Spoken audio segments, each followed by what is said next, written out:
My name is Les Baker, and I'm remembering my times of when I played with the Kerepehi band. I joined the Kerepehi band. I was born in Tura, and I joined the Kerepehi band, I think 1962. And I do remember my first band practices. Was band practice. I went off over to use the bicycle from Hui Road, bottom of the Hui Road across to Kerepehi. And that was quite a mission, and it was in sort of the winter period when I first started practicing. So I would ride across to Vivian's place, Mr. Vivian's and Mr. and Mrs. Vivian's house, and they knew I had just cycled across in the cold weather, so they brought me inside and sat me in the lounge and in the kitchen area, and they sat me in front of a nice 3-bar heater to warm up for my first music practice. That was quite good, because already nice and warm from the bicycle ride, and and Mrs. Vivian was very kind. She said, "Would you like a glass of water?" So she'd make sure I had a glass of water. So I do remember the music lessons, and some of the music I'd already known from past teachings I'd had as a young 9-10-year-old, and with the band in Thames High School. And so I had a little basic understanding of some music. And then what he had me do was, our session was maybe half an hour, just talking about what was going on and about different music, and reading a bit of music, evaluating where I was at. And then at the end of the session, he gave me a mouthpiece. I had to go home with a week and practice my mouthpiece to make the proper mouthpiece noise. So I went home on the farm, and I do remember being on the farm. I could go around and collect the cows, or I could go with this mouthpiece and practice my mouthpiece, trying to get a nice tone while I was rounding up the cows. So that was quite neat when I think back onto it. So after the week I went back, and the second week I went back, and it was the same sort of deal. I bicycled over and had another music lesson. I think then Mr. Vivian gave me a tenor horn to take home, and that was sort of my beginning of tenor horn.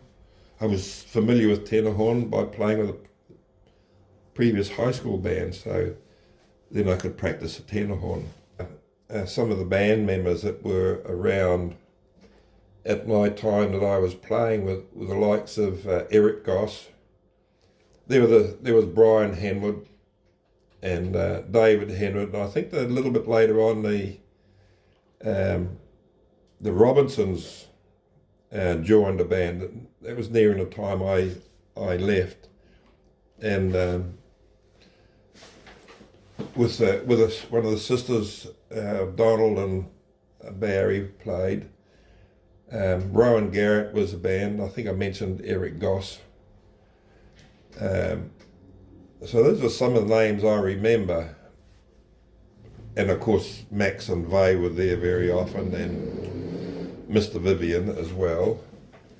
So I do remember that we did the Kerepehi band organised a camp for the players to go to, and that camp was held up in Swanson Valley out Henderson, where they hired this facility where the band could go. I think there might have been 8 or 10, 12 band members went to have 4 or 5 days where we could just solely practice.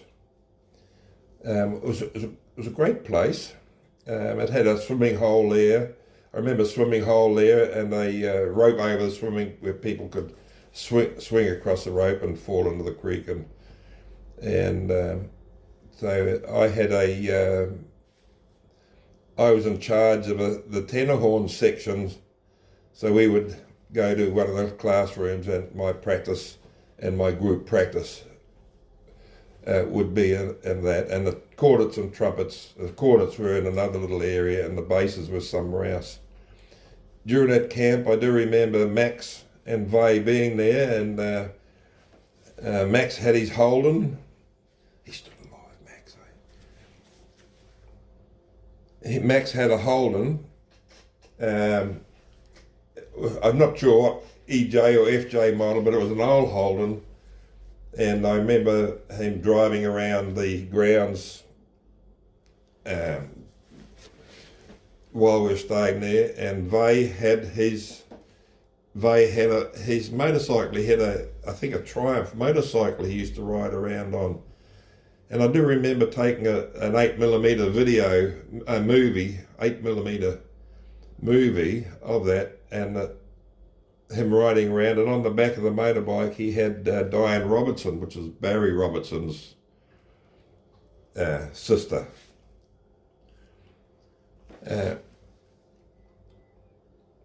So we had a great camp, and then another event I do remember was the band played. I remember getting my band uniform, and I remember it was quite a thick band uniform. It had a gold stripe down the leg, and it had a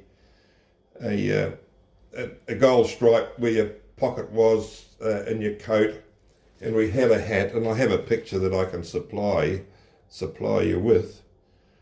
So I was very proud to be dressed up in a band uniform, and I do remember the Kerepehi band was called to the Tooral Hall. We put on a performance at the Tooral Hall, and I could remember sitting up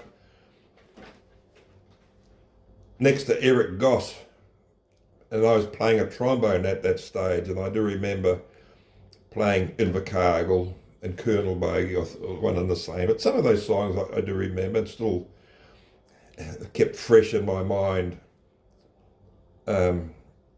after all these years.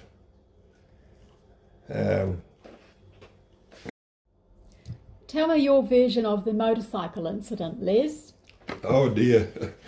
Oh dear. You want the official version or the more common version? That's about, I think there's probably about 15 versions of it, because there were that many people on the bus that witnessed this great act of motorcycle riding. At one year, Anzac Day, the band was playing. We had 3 services to play at. First one was at Kerepehi.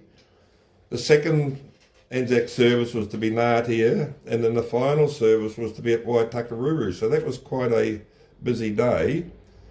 At that time I was working on the farm, and I had to this particular Anzac Day was going to be very hectic for the whole band. At that time I was working on my farm, where I was required to drive home on my motorbike to move the cows to another paddock, which was fine, that was no problem. So the band hopped onto, all climbed onto the bus, Johnny Derman's bus, and headed off towards Ngatea, left Kerepehi, headed off towards Ngatea. I followed along behind on my motorbike till we got up to the corner with the State Highway 2, where the bus turned left to turn towards Ngatea, had to stop. I pulled up beside him on my motorbike, and I changed my mind. Instead of going straight home, I decided I would turn left with the bus. So from a starting to move off, I went round the outside of the bus onto the other side of the road to head into the direction of Ngatea, and the band were watching through the window, and as I got on the other side of the road parallel to the bus, there was a whole lot of gravel under the tyres of the motorbike, and the motorbike tyre just slid sideways, directly sideways, towards a big 6-foot deep drain. It swept me off on top of the road, and I looked out at the motorbike sitting in the bottom of the drain, the engine still putting away. And then I looked back up at the bus, and I saw people were just laughing. They were just laughing. I thought it was great that I should provide that entertainment for them. It made their day and gave many of those people many happy memories over this many, many years of time. So I gave them all a wave by, and away they went, and went off to Natia and played. The bike wasn't hurt. I had to use a garage to get a truck to pull my motorbike out. Now that's the official version of what happened. Now I know there are other stories that have been a little bit embellished and might have been factually incorrect, but it doesn't matter. It was good fun, and they were fun memories to have. Okay. Yeah. After leaving the band, around that time, I got on with life. I got jobs out of town. I went off up to the big smoke in Auckland, lived life, got married, had children, travelled the world, enjoyed life, happily married. After 40 odd years of marriage, I lost my wife. That was just 3 years ago, and so then I was on my own again, and I wondered what I would do, filling in extra time. So one of the things that crossed my mind was table tennis. I thought, well, that's a bit out because my balance isn't very good. It was one of the things I liked, and I remembered that I did enjoy playing with the Kerepehi brass band, which made me get thinking, now, why can't I do that again? So as it happened, we had a senior band section set up on Mondays afternoons, which I really enjoyed, because I was able to go there and mix with people, and we could play at our level that we were good at, beginner's level and level 1s or level 2, 3, and we could enjoy our music again thoroughly. So that turned out a great group, which I enjoy and relish very much. Now, to come along to the next Anzac service in 2024, and the night before band practice, my music playing was of a standard enough where I could feel I could add to the Kerepehi band at Anzac services. So I just thought about a little bit about,